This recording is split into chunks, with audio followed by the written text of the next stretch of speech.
You ever been in a situation where someone you loved deeply decided to treat you like you didn't exist, on someone else's command? That's exactly what happened to me. One day I was the person she couldn't go a day without talking to, and the next day her father told her to ignore me for a month.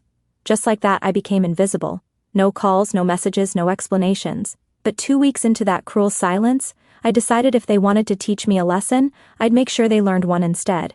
I still wonder, was I wrong for showing them what silence truly feels like? It all started about a year ago. I was in a relationship with a girl named Alina.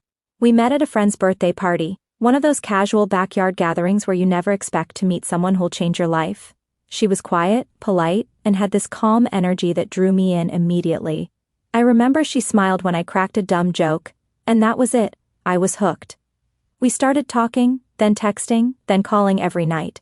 It didn't take long before we became inseparable. Alina came from a conservative family. Her father especially was strict about who she talked to, but she always assured me that as long as we were respectful and serious, everything would be fine. I believed her, because honestly, she made me feel like I was safe with her, like no matter what, we'd face things together. For months, we were perfect. We'd meet secretly after her classes, talk for hours about our dreams, our fears, our plans for the future. I even started saving up because I wanted to do things right, get a stable job, talk to her parents one day, and prove I was serious about her. But things changed when her father found out about us. It wasn't through anything dramatic, just one careless message. One evening, Alina texted me while she was sitting in the living room, and her father saw my name flash on her screen. From what she told me later, he snatched her phone, read our messages, and exploded. He accused her of disrespecting the family, of losing her focus, of bringing shame. The next thing I knew, Alina wasn't replying to my messages. I called her the next day, no answer. I thought maybe her phone had been taken. But then a week went by, nothing. I messaged her on every app. I even emailed her once, thinking maybe that would reach her. Nothing. Finally, after days of torture, she texted me from a random number. "My dad said I need to ignore you for a month," she wrote. "He says if I can go that long without talking to you, it means I don't need you in my life." I read that message over and over, trying to process it. Ignore me for a month? Like I was some kind of bad habit she needed to quit. I felt humiliated, angry, but mostly heartbroken. I told her that relationships don't work that way, that love isn't a test you pass by silence. But she said she didn't have a choice. "He's my father," she said, "please just understand." At first I tried to. I told myself it was just temporary, that maybe after the month things would go back to normal. But that first week was brutal. I'd pick up my phone constantly, staring at our old chats, rereading her voice notes just to hear her laugh again. Every part of my day felt emptier. The silence wasn't peaceful, it was heavy, loud, and cruel. My friends noticed I wasn't myself. I'd sit quietly even when they tried to cheer me up. I couldn't explain to them how it felt to be erased overnight by someone who used to care so deeply. 2 weeks into that so-called month of silence, something inside me snapped. I started to realize something important. If she could obey her father that easily, maybe I wasn't her priority. Maybe love to her was something she could pause when told to. And that realization hurt more than anything. I remember sitting alone in my room one night, phone in my hand, thinking about how powerless I felt. And then I decided I was done waiting. I wasn't going to be someone's emotional experiment. So that night, I deleted every photo of us. Every chat, every memory. It felt like I was erasing a part of myself, but I needed to take back control. Then I blocked her number, not out of anger, but out of self-respect. I didn't post anything dramatic online, didn't send her a goodbye message. I just disappeared completely. I wanted to show them what silence really feels like when it's not on their terms. 2 weeks after that, she suddenly messaged me from another number. "Hey," she wrote, "the month is almost over, I miss you, can we talk?" My heart twisted reading that, but I didn't reply. The next day she called, then again, dozens of missed calls. Eventually she sent a long voice note crying, saying she was sorry, that she hated the silence too, that she only listened to her father because she was scared of losing him. But the thing is, in those weeks I had finally learned what she hadn't. I didn't need someone who had to be told when to love me. Before I tell you what happened next, let me ask you, what would you have done if you were me?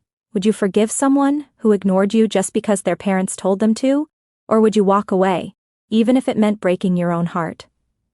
Pause for a moment and tell me what you'd do in the comments, because honestly, I was torn. After thinking for a while, I decided to meet her one last time. She begged me, said she just wanted to explain everything face to face.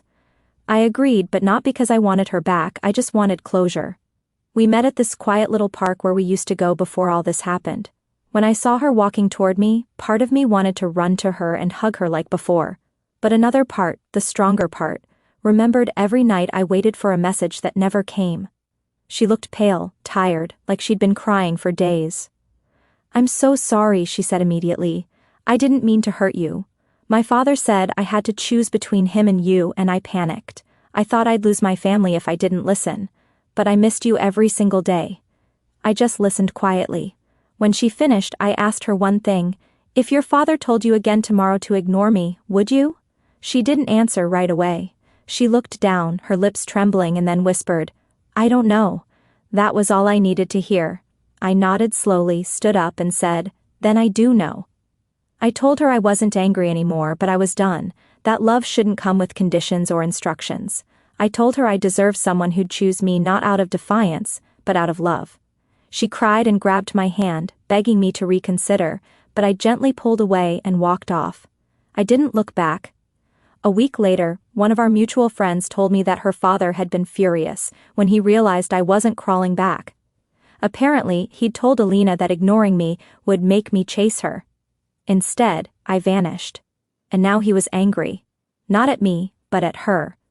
She told him I didn't even respond when she tried to come back.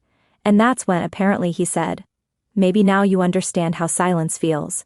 The irony hit me hard. He'd used silence as punishment, but it became her own lesson. It's been months since then. I haven't spoken to her. She tried reaching out a few more times, but I never responded. I've moved on, not fully but enough to know my worth. Sometimes I still think about her, about what could have been if things were different. But every time I do, I remind myself that real love doesn't need permission. Real love doesn't vanish because someone told you to stop talking. Looking back, I think that month of silence taught me more about relationships than any conversation ever could. It taught me that being ignored hurts, but ignoring your own value hurts even more. I don't regret walking away. Because if I hadn't, I'd still be waiting for someone else's approval to be loved. So tell me, was I wrong for cutting her off completely? Was I too harsh for showing them what real silence feels like? Because to me, it wasn't revenge, it was peace. If you were on my side, make sure to hit that like button, subscribe for more stories like this, and tell me your final thoughts down below. What would you have done if someone you loved suddenly vanished on their father's orders? I'll see you all in the next story.